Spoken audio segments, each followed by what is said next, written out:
Los candidatos presidenciales hacen parte todos, excepto una candidata, de un mismo grupo de políticos, tecnócratas vinculados a un proyecto de sociedad que es fundamentalmente un retiro del Estado de la provisión directa, un impulso a los grandes negocios, un mix público-privado que finalmente no es muy garante de derechos que digamos, sino más bien de derechos de propiedad y de acumulación de capital.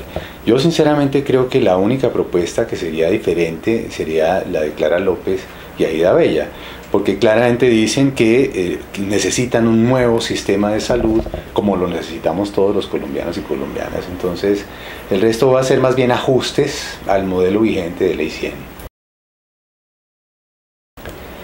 La reforma a la salud va en que predomina la propuesta del gobierno de Santos, que se concretó en un proyecto el 210 de 2013 Senado, y que fundamentalmente lo que hace es ajustar el actual modelo de negocio de Ley 100, es decir, cambia un poco el tema del financiamiento uniendo los recursos públicos en un nuevo unidad que es un banco realmente, una empresa industrial y comercial del Estado, de carácter privado, de derecho privado, que tendrá unos nuevos intermediarios a los cuales se le transfiere los recursos públicos. Ya no serán EPS, sino gestores de servicios de salud, GSS. Les entrega la plata por partes, ya no al comienzo como hacía con las EPS, sino más bien gradualmente, pero al final ellos obtienen sus utilidades del uso de esos recursos que son los montos de UPCs que le dan a cada uno. Y finalmente ajusta todo para que la competencia regulada del modelo finalmente funcione, pero eso va a implicar liquidación de hospitales, más flexibilización laboral y más acumulación de riqueza en los agentes dominantes que son los intermediarios, en este caso GSS lo llaman. La ley estatutaria fue la otra estrategia que desarrolló el gobierno Santos, que venía de atrás. Hace mucho rato lo han dicho los tecnócratas, comenzando por Perry y todos los ministros de Hacienda anteriores han dicho que hay que disminuir esas expectativas del derecho universal y de acceso a todo. Entonces la ley estatutaria es eso, es una limitación del derecho a la atención en salud, a un plan de beneficios que en la ley ordinaria se llama Mi Plan, pero con unas exclusiones explícitas, es decir, el no pos va a ser explícito por decreto del ministerio, y en esas condiciones pues no se paga con recursos públicos, no va a ser pagado con recursos públicos, sino con recursos de las familias según su capacidad de pago.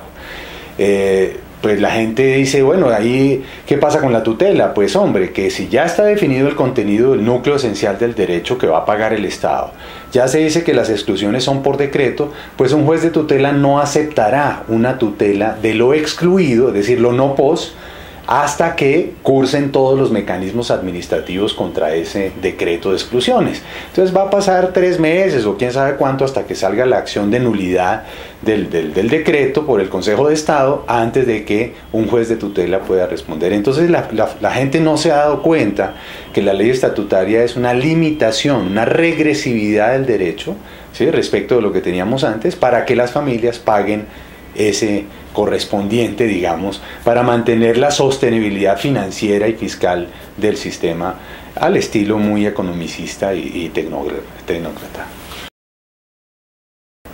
La mesa es una instancia de articulación de muchas organizaciones sociales, académicas, sindicales, ONGs, de usuarios, pacientes, etcétera, que nos hemos venido articulando alrededor de la idea de que debe haber otro sistema de salud, que no podemos seguir con esta lógica del negocio concentrado en unos agentes dominantes a costa del dolor, el sufrimiento, la discapacidad y la muerte prevenible y evitable de muchas personas.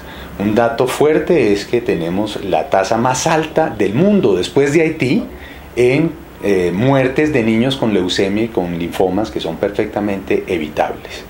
Entonces no queremos más eso, y la mesa lo que dice es: exigimos un retiro de ese proyecto de ley que ajusta el negocio, una recuperación de los recursos públicos como ya la Contralora lo ordenó en el caso de Saludcop, de recursos apropiados indebidamente y convertidos en patrimonio de empresas, que no debe ser así.